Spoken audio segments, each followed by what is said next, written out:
আসন্ন দুর্গাপূজা উপলক্ষে ইলিশ পাঠাতে বাংলাদেশের কাছে চিঠি পাঠিয়েছে ভারত। দেশটির ফিশ ইম্পোর্টার অ্যাসোসিয়েশন ইলিশ আমদানির জন্য আবেদন জানিয়েছে বাংলাদেশ সরকারের কাছে। মঙ্গলবার 10 আগস্ট ভারতীয় সংবাদ মাধ্যম হিন্দুস্তান টাইমস এক প্রতিবেদনে জানায়, বাংলাদেশের সাবেক প্রধানমন্ত্রী শেখ হাসিনার পদত্যাগের পর ভারতে ইলিশ পাঠানোর বিষয়টি অনিশ্চিত হয়ে পড়েছে। ইতিমধ্যেই বাংলাদেশের পক্ষ থেকে এবার ইলিশ দেওয়া হবে না বলে ইঙ্গিত দেওয়া হয়েছে। এতে করে দুশ্চিন্তায় পড়েছেন ভারতের ইলিশ আমদানিকারকরা, কারণ বাঙালিদের অত্যন্ত প্রিয় ও দুর্গাপূজায় অন্যতম চাহিদা এই ইলিশ মাছের জন্য ভারত বাংলাদেশের ওপর নির্ভর করে থাকে।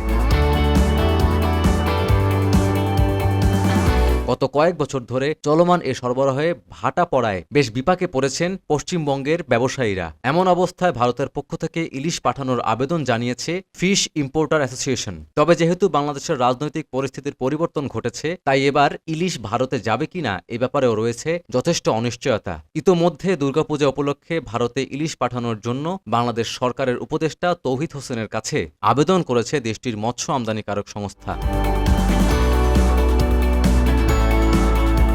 এছাড়া পশ্চিমবঙ্গের পাশাপাশি ত্রিপুরা ও আসামেও যায় বাংলাদেশের ইলিশ। বিশ্বের ইলিশ চাহিদার প্রায় 70% যোগান হিসেবে বাংলাদেশ এবার ভারতের আবদার পূরণ করবে কিনা? যদিও করে, তাহলে কতটা ইলিশ যাবে? সেই ইলিশের দাম কি মধ্যবিত্ত নাগালের মধ্যে থাকবে? পূজার আগে যাবে নাকি তাদের দিনেরও কোনো পরিবর্তন হবে? এসব প্রশ্নের উত্তর মেলেনি।